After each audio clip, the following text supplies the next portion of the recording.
before getting Me Too'd,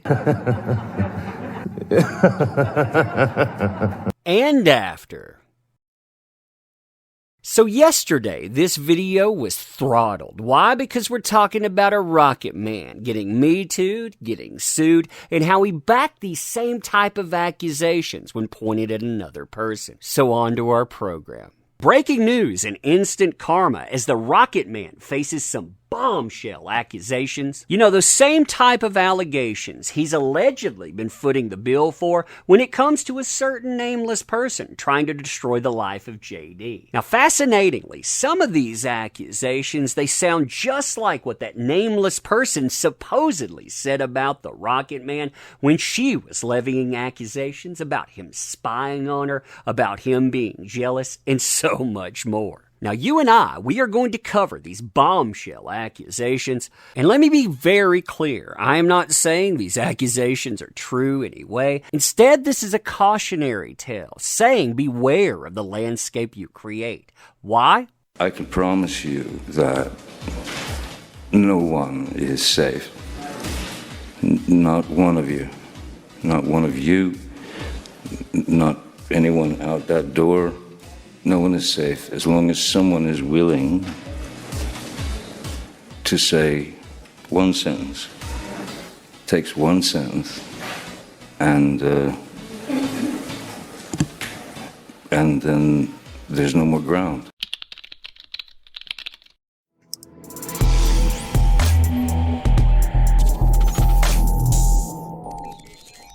Oh man, so hey there to all you fine folks on this fine day, by the way. I hope you are doing excellently. And while we're going over this, I want you to remember something. It is not an accusation. Due process should always be afforded. That being said, though, don't you find it fascinating when people, they engage in the cancellation of others, they end up reaping the whirlwind?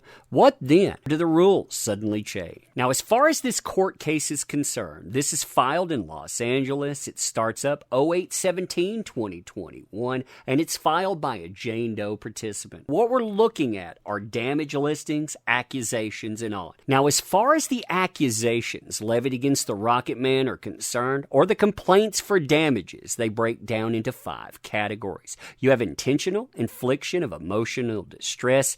You have a certain type of accosting. You know exactly what I'm talking about. The platform, it doesn't like the words themselves. It has deceit, intentional tort. So you see those 2 words there as well. And you have interference with exercise of civil rights under California's Civil Code. Now, when we're looking at the breakdown to this, I want to be very clear about something. I am in no way, shape, or form saying that these accusations are true. In fact, there are a lot of warning signs about this document. For one thing, you have the person that's making these accusations actually filing these as well. That doesn't mean they aren't true, by the way. Strange things, they happen in life, as in very strange things, but at the same time, you have some very strange people, like very, very strange one, filing cases, particularly in California. So, take that as you will. Now, the person filing this says that all of this, it takes place over a 10-year plus period. And remember, when we're looking at the way that this is set up, the plaintiff also says that they come from a different country, they come from a different culture, and a traditional background. So maybe that explains some of the sentence structure problems. I don't know. Always consult a lawyer. But this person, they say that they meet the defendant at a venture capital event. They were working for a newspaper. He, of course, was working for himself, and they were attracted to one another. Plaintiff admired him a lot. Plaintiff was single and was also seeking a nice man to get married at the time. Now again, the plaintiff notes growing up in another country with a different culture and a traditional background, they note they were very conservative about romantic relationships with men. Plaintiff wouldn't like to have a romantic relationship with defendant before an engagement or a marriage commitment, but defendant, he persisted in having a romantic relationship with plaintiff shortly after they started dating. So the plaintiff notes that defendant treated plaintiff like a married long-time wife. Defendant often lied, I hate typos like that by the way, in plaintiff's bed and demanded sensual massages from plaintiff. Plaintiff took care of defendant, pampering him and helped him to relieve his stress. Defendant swore he would never leave plaintiff alone, would be with her forever and marry her and take care of her while he was lying in the plaintiff's bed. Now, of course, plaintiff says that she trusted him. Why? Because it's the Rocketman. We're talking about the CEO of this monster business. Plaintiff believed that defendant would not cheat on her. Plaintiff was single and was seeking a nice husband to get married to at that time. Now, while this is the perfect example of why you don't file your own paperwork, it's kind of funny the way this comes together. When they were together, plaintiff's small apartment, defendant never mentioned of his existing wife. He hung around at plaintiff's home on his barefoot like a single free lonely man.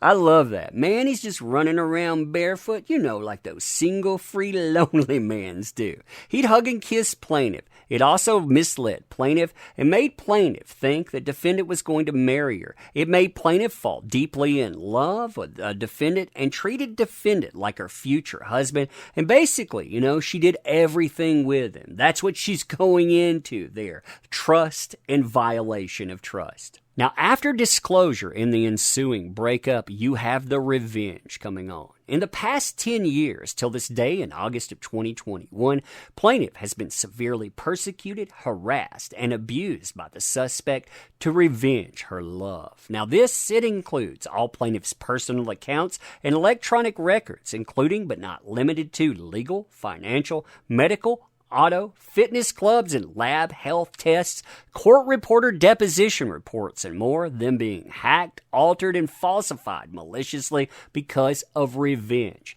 Also, the plaintiff, they want to have business plans. They want to have life goals, but they can't pursue them. Why? Because anytime they get involved with computer, email, or phone, well, there's hacking, controlling, there's defamation, and there's so much more. Now, from there, that's when you get into the heavier accusations, like trying to take her out. How does he try to take her out, by the way? Well, he wants to use the gas stove's poison, basically trying to use, the gas through that, plus adding poison to anything that she's made, hiring people to try to go after her in her home, also trying to sabotage her car in different ways, trying to make it look like an accident. She also says that he's broken into her home, tried to steal things from her, making her look crazy and on, to the point that she has actually had to report this kind of stuff. Now, out of all of these accusations, my favorite is probably where the defendant, he hires somebody to throw feces at the plaintiff's new garage gate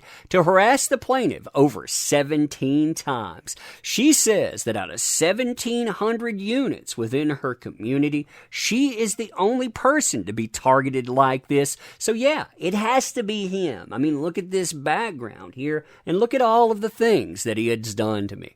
You also have, again, things that nameless person alleged. And this, well, that sounds like something that nameless person would do themselves, with hacking of vehicles, with bugging of cars. And again, you get into some horrific allegations, but you can see how all of this plays out. Now, there's more to this, too. Much, much more. You and I will probably cover that in a live stream. Let me know if you'd like that. And I would venture as far as to say, I don't believe this, but at the same time, wouldn't that be unfair to the people going out, canceling someone like JD under the hashtag listen and believe? Shouldn't I believe all? Let me know what you think, though. And as always, appreciate the heck out of you. You make this stuff work, so thank you.